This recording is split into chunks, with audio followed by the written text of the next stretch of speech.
etnologia e a sociologia com, por exemplo, a definição das estruturas sociais que são extremamente importantes e pertinentes quando você faz uma pesquisa relacionada com a história das mentalidades.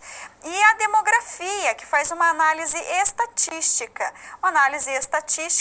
de uma sociedade que possui, não é, suas estruturas, que possui uma forma de pensar, de agir e de sentir, e aqui eu estou retomando quem? O Émile Durkheim da sociologia, e faz uma análise estatística, então, dos diversos elementos que compõem essa sociedade, tá? Então, estudo do inconsciente coletivo olha só, vamos definir a história das mentalidades. Estudo do inconsciente coletivo na longa duração. Você tem alguns autores, como eu disse, ó, o Jacques Legoff, o Georges Duby, o Philippe Arrier, entre outros autores. Inconsciente coletivo. Então, para além do aspecto individual, já que a gente está falando de sociedade, já que a gente está falando, né, portanto, também da influência da sociologia. Então, um inconsciente coletivo. Por que determinadas pessoas agem daquela forma? Né? Por que elas pensam daquela forma? Essa é a história das mentalidades. E eu vou dar um exemplo aqui para você, olha, para você compreender um pouco melhor. Tá? Um exemplo que vem da transformação da mentalidade, que aconteceu de forma gradual, de forma lenta, sobre o trabalho, o dinheiro e a burguesia. O trabalho, o dinheiro e a burguesia. Nessas imagens aqui, você tem o quê? Você tem a representação da usura. A usura, você sabe, é o empréstimo de dinheiro a juros. A usura é o empréstimo de dinheiro a juros. Durante o período medieval, que é analisado por Jacques Legoff, por Georges Duby, a usura surge e é extremamente rechaçada, extremamente mal vista, repudiada pela igreja. Século X, a gente ainda não chama de igreja católica, né? A gente chama só a partir do século XII. A igreja já é a maior instituição do período medieval, né? A igreja é dominante, né? A igreja determina todos os aspectos da vida em sociedade. E ela vai condenar a usura, dizendo que a usura é um crime que vai lesar a Deus, não é? Uma ação que lesa a Deus. Por quê? Porque você faz um empréstimo a juros, você empresta hoje e vai cobrar daqui a um tempo. Houve um transcurso de tempo. E o tempo era de Deus. O tempo, a noção de tempo estava muito relacionada e atrelada com a questão, com o aspecto religioso, né? Então, o tempo pertence a Deus e você tem pessoas ganhando dinheiro com o tempo. Então, há uma lesão a Deus, né? Ainda na Idade Média, a igreja ela começa a tolerar a usura, ela vai tolerar. Então, ainda durante a Idade Média, há uma mudança, né, de postura da igreja em relação à usura. Mas essa mudança, ela que obviamente vai se refletir na mentalidade das pessoas, dos homens medievais, e vai perpassar o período moderno, ela só vai se modificar mesmo no século XVIII, né, quando você tem a emergência do capitalismo. O capitalismo, né, a gente sabe que tempo é dinheiro. Né? Não é à toa aqui no filme Tempos Modernos, o reloginho está lá iniciando o filme dizendo que tempo é dinheiro. Então, só com o capitalismo há uma modificação dessa perspectiva, há uma modificação desse aspecto, né, dessa mentalidade. Então, olha só, voltando lá para o quadro. Você tem aqui uma imagem que é do século XVI, uma imagem que retrata um livro, não é? Uma pessoa com, olha, você tem várias moedas aqui, você tem um livro onde é feito o registro desse empréstimo e você tem aqui a retratação de rostos um tanto quanto, hoje a gente fala maquiavélicos, né? Mas um tanto quanto maquiavélicos. Então, as pessoas que emprestavam dinheiro eram extremamente mal vistas. Por quê? Porque, de acordo com a igreja, estavam lesando ao Deus, né? Estavam lesando a Deus, tá? Então, como eu disse para você, a mudança por completo ela só vai acontecer com a emergência do capitalismo, século XVIII, né? Então, quando o capitalismo realmente se consolida ali como um novo sistema econômico. Então, essa mudança só ocorre quando se entende que tempo é dinheiro. Então, aí você tem um exemplo de como essa mudança no âmbito das mentalidades ela é muito mais lenta do que ocorre no âmbito da política, no âmbito da economia.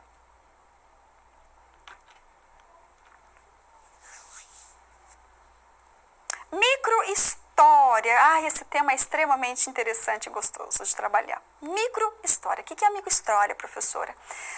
É também uma metodologia, né, para se fazer a pesquisa historiográfica que é muito característica, né, está muito relacionada com a Itália, né, com os historiadores italianos, tá? Principalmente com o Carlo Ginzburg, que é o nome que a gente associa aí com a microhistória. O que é a microhistória, professora? A microhistória, ela é uma análise de situações, de agentes sociais no âmbito num âmbito um pouco mais restrito. Um âmbito um pouco mais restrito. Tem-se um olhar para histórias de vida de pessoas que também foram excluídas da história, não é, pela história oficial, pelo historicismo, por aquele fazer historiográfico que não olhava para determinados segmentos, para determinados grupos da sociedade. Então você olha para esse segmento, você olha para esses grupos, para suas histórias, para suas vivências e relaciona com o macro. Deve ser feita essa relação com o macro. Bom, vamos lá para o quadro entender um pouco mais. Olha só, microhistória, o contexto, né? Basicamente a fundação da historiografia italiana. Por isso que eu disse uma grande relação com os historiadores italianos. É como se fosse a marca da historiografia italiana, é a microhistória. Você tem alguns autores, não é? Eduardo Grandi, Carlo Ginzburg, Giovanni Levi, Luisa Catti e Carlo Poni, tá?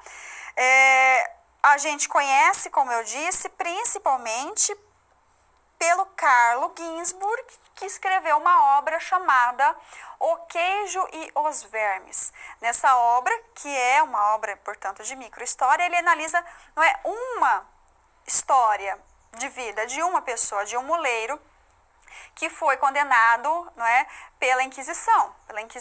Foi condenado a queimar na fogueira da Inquisição. Por quê?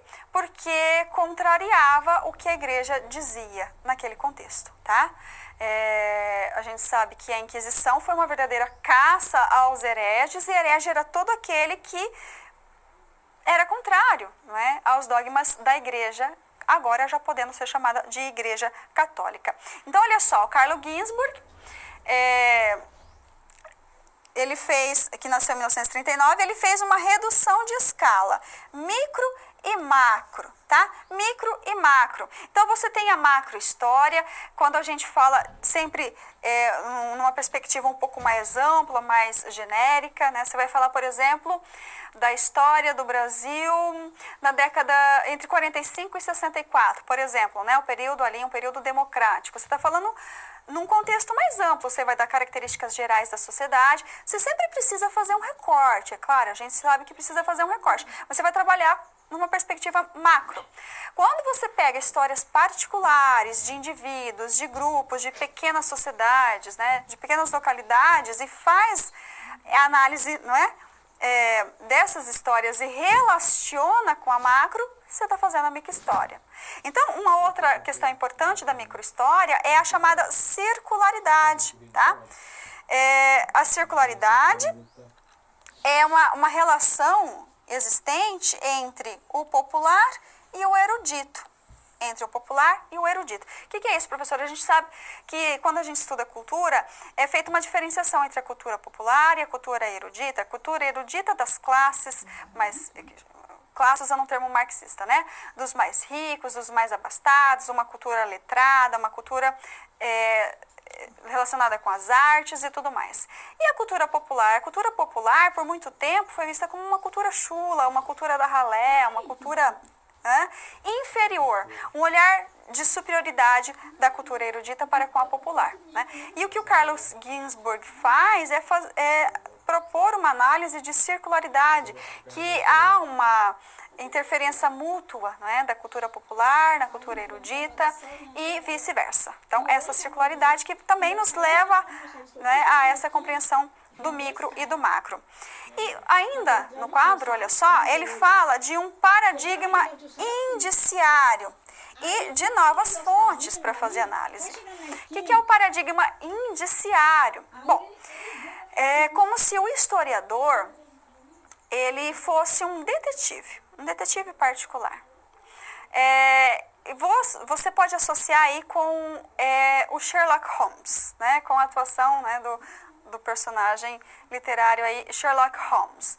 Então, o historiador, já que ele vai se atentar para segmentos, para grupos que foram excluídos da história, ele vai precisar, inclusive, de novas fontes. Por isso que eu disse para você, durante o século XX, revoluções, né? Um alargamento aí nessas fontes. Então, você precisa de novas fontes. E como você vai fazer a análise dessas fontes? Você vai fazer como se fosse realmente um detetive. Olhando para os pequenos detalhes, olhando para aquilo que normalmente passaria desapercebido. Não é esse o trabalho de um detetive? Quando um detetive ele vai analisar, por exemplo, uma história. Vamos pegar um perito, né? Um perito criminal chega, por exemplo, numa cena de um crime. Ele vai analisar os pequenos detalhes, porque são esses pequenos detalhes que vão resolver, que vão solucionar esse crime. Né? Então, um detetive também, um detetive que vai fazer uma análise, uma investigação, né, acerca, sei lá, de uma determinada situação, de um determinado comportamento, ele também precisa se atentar para os mínimos detalhes, porque são esses detalhes que vão realmente solucionar aquele caso. Né? Então, por isso que eu digo para você, a associação que nós fazemos é com o Sherlock Holmes, porque a gente sabe, você possivelmente já viu algum filme, leu alguma coisa acerca do Sherlock Holmes. Ele vai ali, naquele detalhe, naquele pedacinho de tecido, ou naquela pena, ou sei lá no que passaria desapercebido aos olhos da maioria. Tá? Então, para você fazer microhistória, você precisa se atentar para esses detalhes. E sempre fazendo essa relação do micro com o macro. Não é fazer microhistória pela microhistória em si, única e exclusivamente.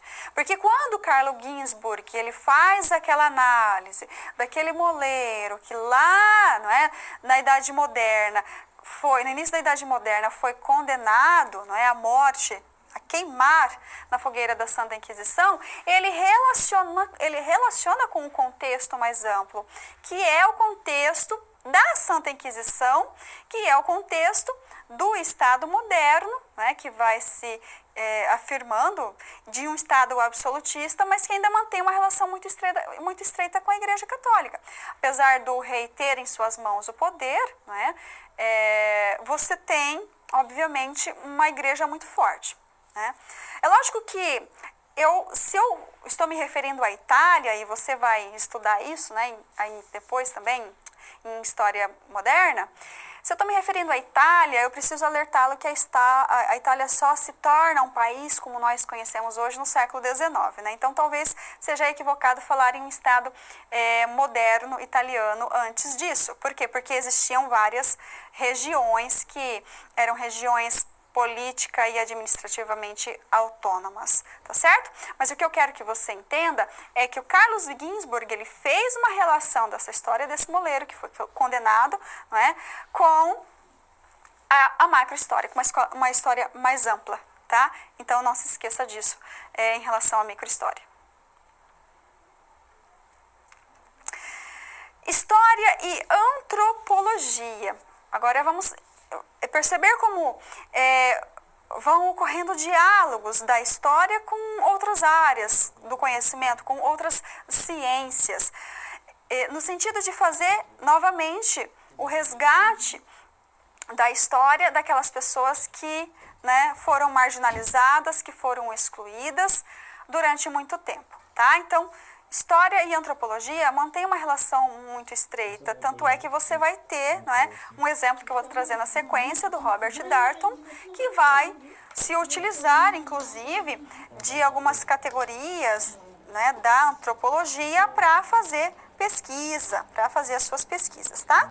Então, esse simpático pesquisador que você vê aqui na tela, né, o Robert Darnton, que nasceu nos Estados Unidos, em Nova York, tá? Em 1939, mas ele é um estudioso, olha que interessante, da história francesa.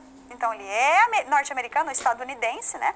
Para ser mais exato, e ele estuda história francesa. Ele gosta da história francesa, né? Então, essa curiosidade aí acerca do Robert Darnton.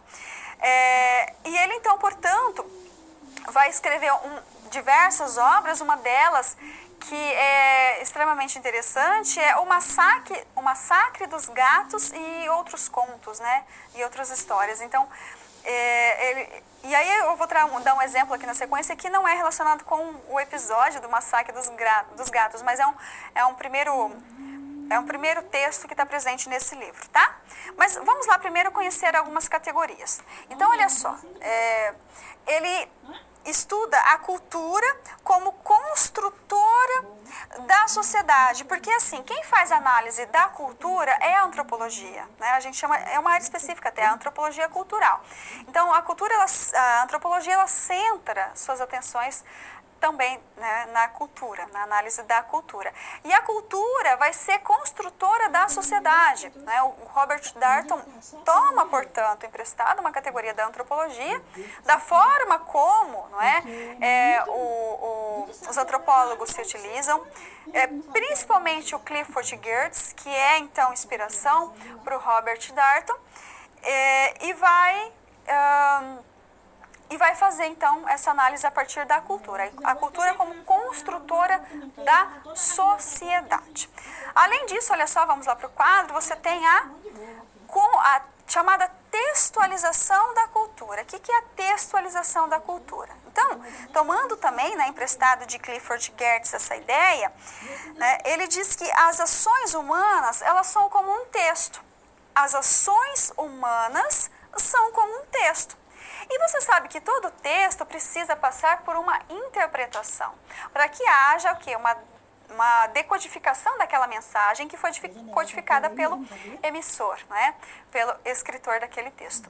Então, as ações humanas, elas precisam ser analisadas como se fossem um texto, entendendo ali nas entrelinhas, buscando nas entrelinhas o significado dessas ações. E tendo por base a cultura, né, que é composta de elementos materiais e imateriais, como nós sabemos. Voltando lá para o quadro, olha só, e ele bate muito na tecla da chamada da contextualização contra os anacronismos. E você sabe, ou se não sabe, né, eu acredito que já saiba, que o anacronismo é talvez o maior pecado, vou tomar emprestado da religião aí, do historiador, o maior erro que um historiador pode cometer. O que é o anacronismo? É quando você se utiliza de categorias do presente, de ideias do presente, de formas de pensar, né, do presente e aplicam na análise, e utiliza na análise do passado, de uma outra sociedade em um outro contexto histórico. Então, vou dar um exemplo bastante simples para você, né, do que é o anacronismo. A nossa ideia de democracia, a democracia que nós temos hoje no Brasil, é uma democracia representativa, uma democracia indireta. Se a gente pega a mesma concepção que a gente tem de democracia hoje e joga lá para a Grécia Antiga, a gente vai cometer um anacronismo. Por quê? Porque a democracia surgiu na Grécia Antiga, mas lá as características da democracia eram completamente diferentes. O contexto histórico era outro. E por isso que o Robert Darnton fala sobre a contextualização necessária contra o anacronismo. Porque se você entende o contexto, entende as características culturais daquela sociedade, naquele dado momento histórico, você não vai cometer esse erro de pegar as concepções, né, as ideias que você tem agora, no presente, e jogar lá, né? Porque você vai cometer o anacronismo, ok?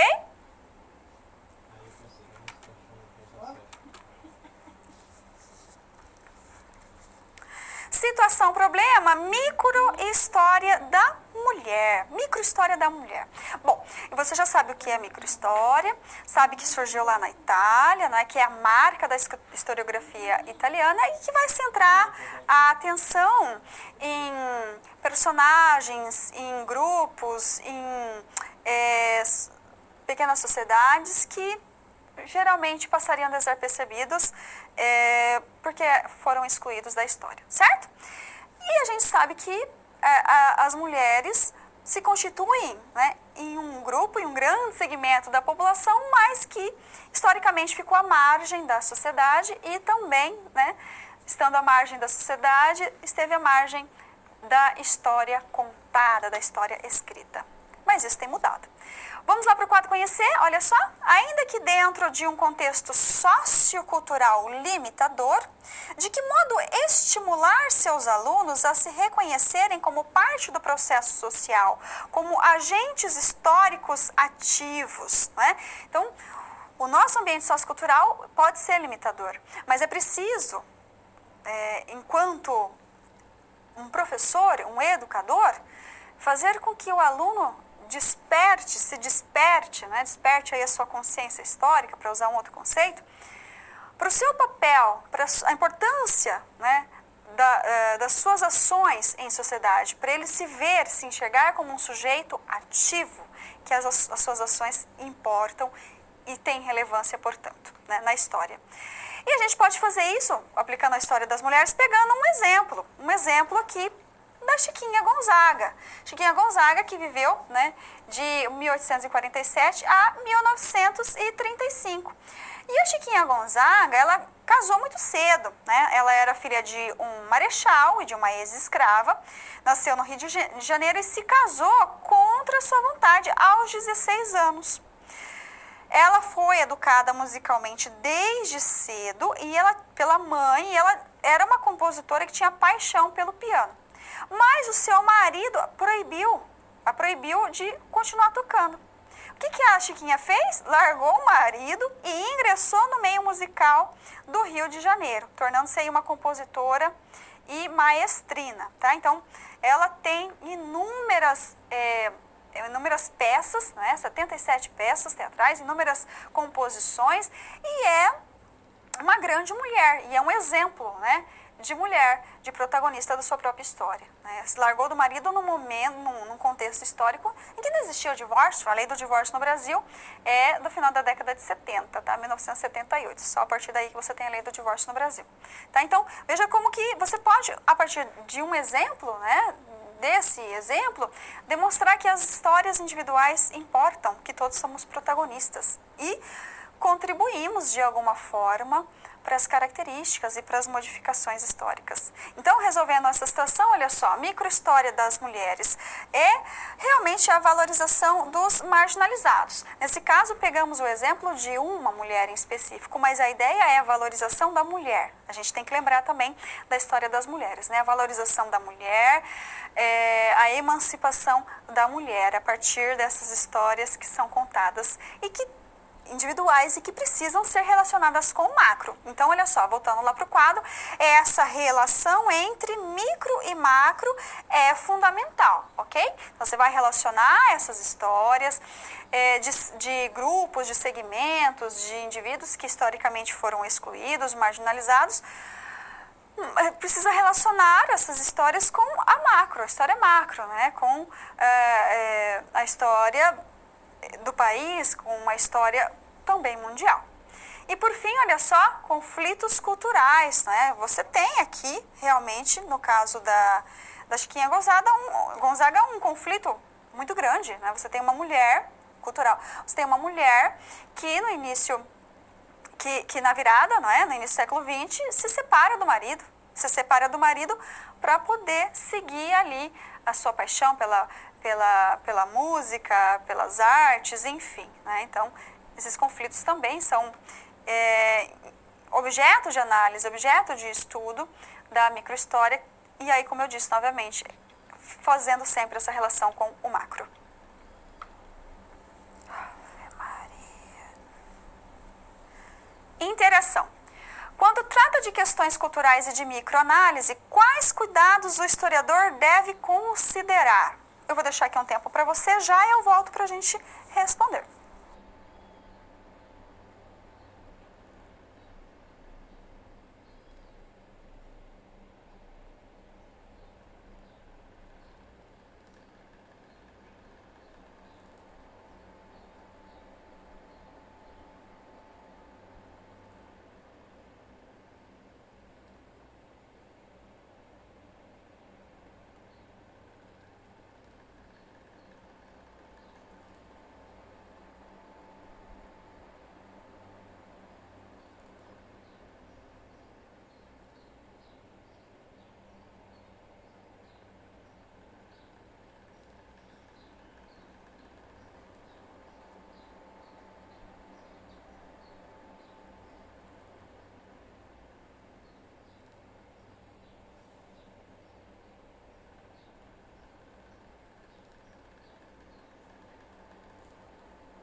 Quando a gente fala em questões culturais, a gente pode relacionar com a história cultural ou com o marxismo histórico-cultural e a microanálise com a microhistória.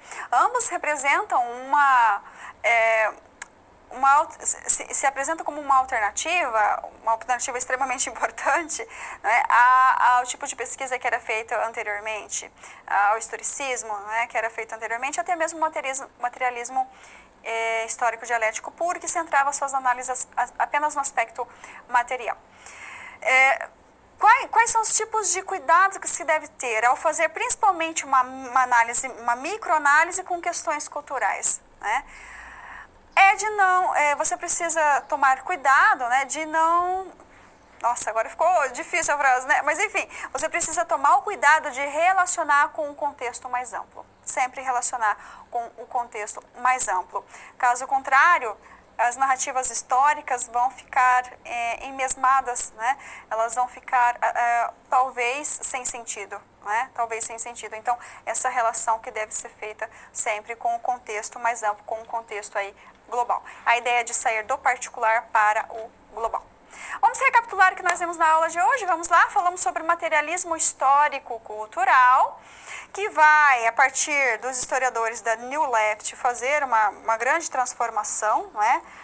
Vai promover uma grande mudança aí na pesquisa historiográfica, olhando para a cultura que era desconsiderada, olhando para a superestrutura, já que é o materialismo, né? A superestrutura, ou seja, aquilo que está no campo da cultura, a ideologia, o direito, né, a religião.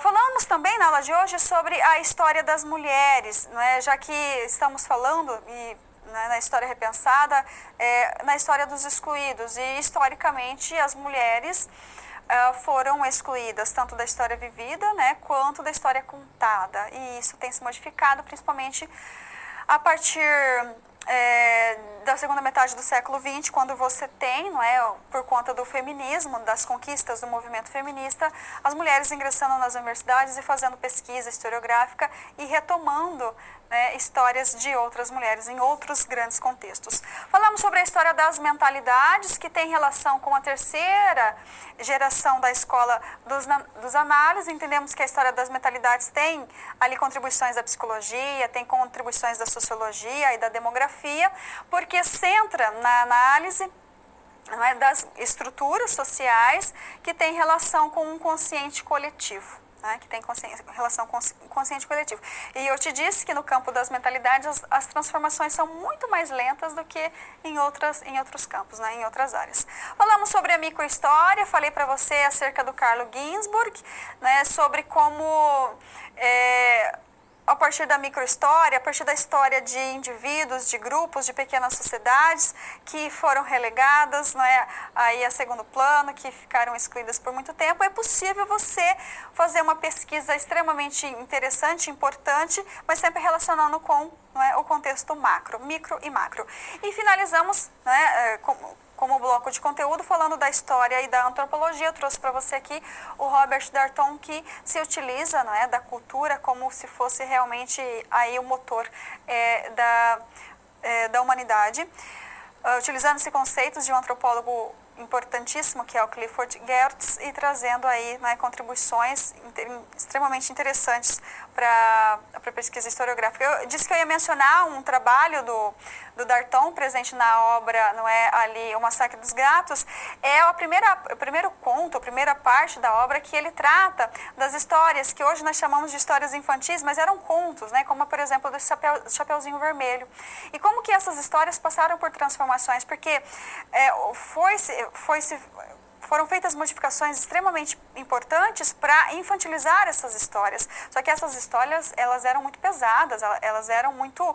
Do Chapeuzinho Vermelho, por exemplo, é uma história que tinha um final bastante trágico, porque realmente a Chapeuzinho Vermelho era comida pelo lobo, assim como a avó, né? Então, o contexto em que essas histórias eram escritas, buscando aí a questão da cultura também, que contexto essas histórias eram escritas, né? No contexto em que se passava muita fome, que a fome era algo muito presente no dia a dia das pessoas, né? Então, com isso, eu encerro a aula de hoje. Você, na semana que vem, na próxima aula, fica com o professor Igor, e você vai me ver na disciplina de História Medieval. Até lá!